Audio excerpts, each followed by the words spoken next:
Bismillahirrahmanirrahim. Assalamualaikum warahmatullahi wabarakatuh. Alhamdulillahi rabbil alamin. Wassalatu wassalamu ala asrafil anbiya'i wal mursalin wa ala alihi wa sahbihi ajma'in, amma ba'd. Subhanaka la ilma lana illa ma 'allamtana innaka antal alimul hakim. Allahumma anfa'na bima 'allamtana wa 'allimna ma yanfa'una warzuqna ilman yanfa'una.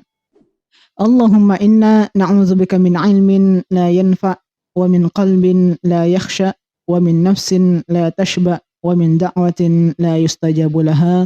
Rabbi shrah li sadri wa yassir li amri wahlul 'uqdatam min lisani yafqahu qawli. Amin.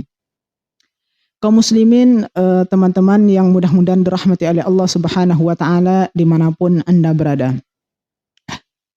Ada beberapa sunnah yang diajarkan oleh baginda Rasulullah Shallallahu Alaihi Wasallam ketika seorang muslim dan muslimah hendak berbuka puasa.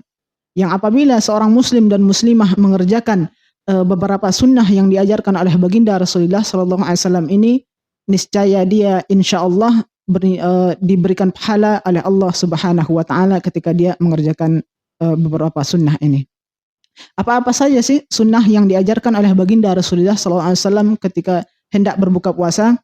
Yang pertama, baginda Rasulullah Shallallahu Alaihi Wasallam menganjurkan kepada setiap muslim dan muslimah yang berpuasa untuk menyegerakan berbuka puasa ketika telah masuk waktunya. Baginda Rasulullah Shallallahu Alaihi Wasallam bersabda, la yazalun nasu bi khairin ma ajalul fitra.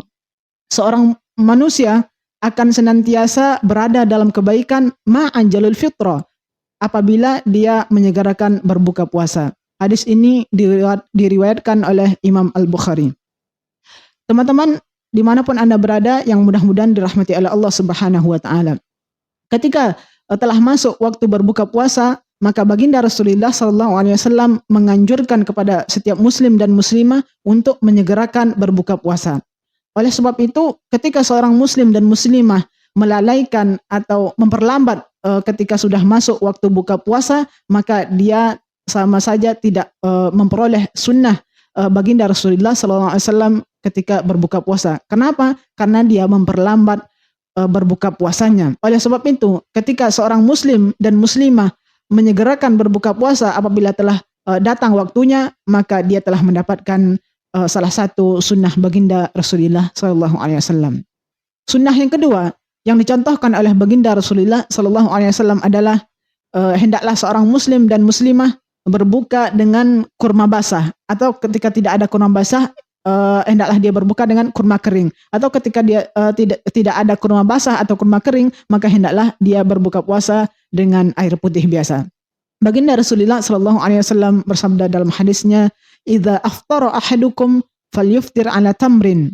Apabila salah seorang di antara kamu hendak berbuka puasa, falyuftir ala tamrin, maka hendaklah dia berbuka puasa dengan kurma. Fa illam yajid falyuftir ala ma'in fa innahu tahurun.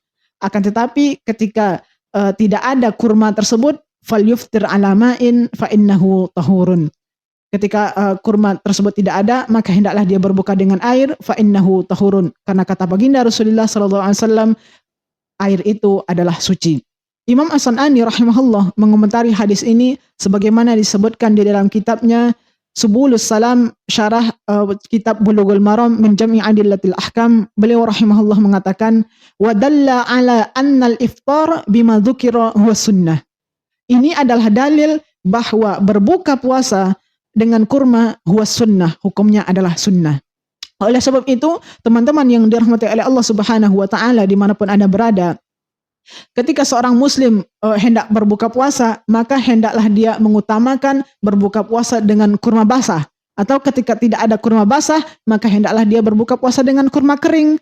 Akan tetapi ketika keduanya ini tidak ada, maka hendaklah dia berbuka puasa dengan air putih biasa. Kenapa? Karena kata baginda Rasulullah sallallahu alaihi wasallam, fa innahu tahurun, karena sesungguhnya air itu adalah suci.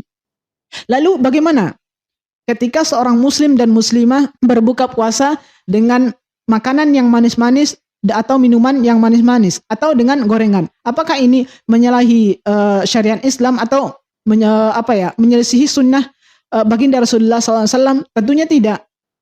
Tentunya ketika telah datang waktu berbuka puasa, kemudian seorang muslim berbuka puasa dengan makanan yang manis-manis, dengan minuman yang manis-manis, atau berbuka puasa dengan gorengan, tentunya ini tidak salah, tidak menyalahi syariat Islam ataupun tidak menyelisihi sunnah baginda Rasulullah SAW. Tidak. Akan tetapi ada makanan dan minuman yang lebih utama dan lebih sunnah bagi seorang muslim untuk dimakan dan diminum daripada meminum minuman yang manis atau makan makanan yang manis tersebut. Apa itu? Yaitu makan kurma dan minum air putih. Ketika kurma basah dan kurma kering itu tidak ada, maka hendaklah dia minum air putih biasa. Karena air putih itu adalah suci, kata baginda Rasulullah SAW. Inilah sunnah yang lebih utama. Inilah makanan dan minuman yang lebih utama bagi orang yang berpuasa ketika dia hendak menyegarkan berbuka puasa. Adapun ketika seorang muslim berbuka puasa selain ini, maka tidak salah, akan tetapi ada hal yang lebih utama, dan tentunya kita sebagai seorang muslim hendaklah mendahulukan yang lebih utama dari yang tidak utama. Yang ketiga, sunnah yang dicontohkan oleh baginda Rasulullah SAW adalah berdoa ketika berbuka puasa.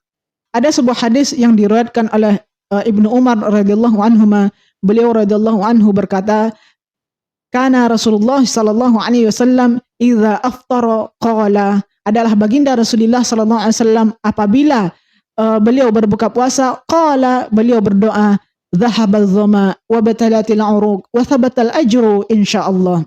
Baginda Rasulullah sallallahu alaihi wasallam apabila beliau berbuka puasa, maka beliau mengucapkan doa, dhahabal dhama, telah hilang rasa haus, wa batalatil uruq, dan urat-urat pun telah basah, wa thabatal ajru insyaallah, dan pahala pun telah ditetapkan oleh Allah insyaallah. Inilah doa yang diajarkan oleh baginda Rasulullah sallallahu alaihi wasallam ketika berbuka puasa.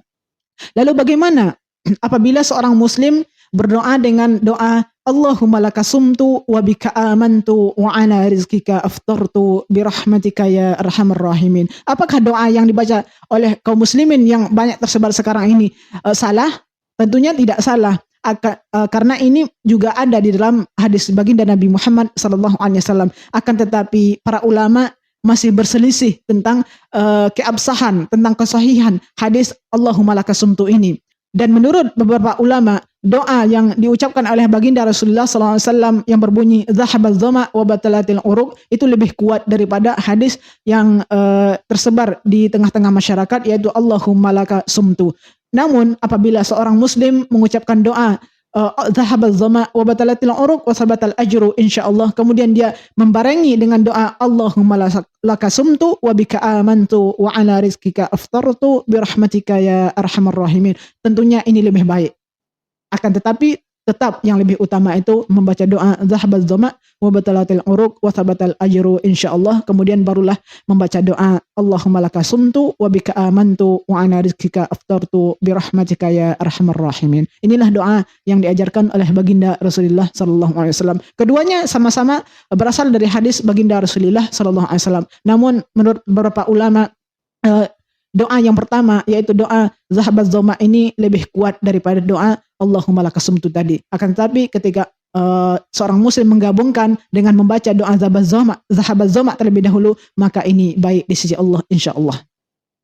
Nah, yang keempat, sunnah yang diajarkan oleh baginda Rasulullah sallallahu alaihi wasallam adalah berdoa ketika hendak berbuka puasa. Baginda Rasulullah sallallahu alaihi wasallam bersabda dalam hadisnya, salasatun la turaddu da'watuhum. Ada 3 doa yang mana 3 doa ini tidak ditolak oleh Allah Subhanahu wa taala. Doa siapa saja? Yang pertama, kata baginda Rasulullah sallallahu alaihi wasallam, al-imamul adil. Yang pertama adalah doa imam yang adil. Yang kedua, kata baginda Rasulullah sallallahu alaihi wasallam, was-shaimu hina yuftir, yaitu orang yang berpuasa hina yuftir, sampai dia berbuka puasa. Dan yang ketiga, doa orang yang tidak tertolak, doa orang yang tidak ditolak oleh Allah Subhanahu wa taala adalah da'watul mazlum, yaitu doa orang yang teraniaya. Doa ketiga orang inilah yang tidak ditolak oleh Allah Subhanahu wa taala. Salah satunya adalah doa orang yang berpuasa hingga dia berbuka puasa. Inilah 4 sunnah yang dicontohkan oleh baginda Rasulullah sallallahu alaihi wasallam kepada kita semua, agar kita melaksanakan sebagaimana yang dilaksanakan juga oleh baginda Rasulullah sallallahu alaihi wasallam. Mari kita sebagai seorang muslim mencontoh apa yang dicontohkan oleh baginda Rasulullah SAW, yang apabila seorang muslim dan muslimah mengerjakan 4 sunnah baginda Rasulullah SAW sebelum berbuka puasa ini, insya Allah akan bernilai pahala di sisi Allah Subhanahu wa Ta'ala. Demikian, mudah-mudahan bermanfaat bagi kaum muslimin sekalian. Subhanakallahumma wa bihamdika asyhadu an la ilaha illa anta astaghfiruka wa atubu ilaik. Wassalamualaikum warahmatullahi wabarakatuh.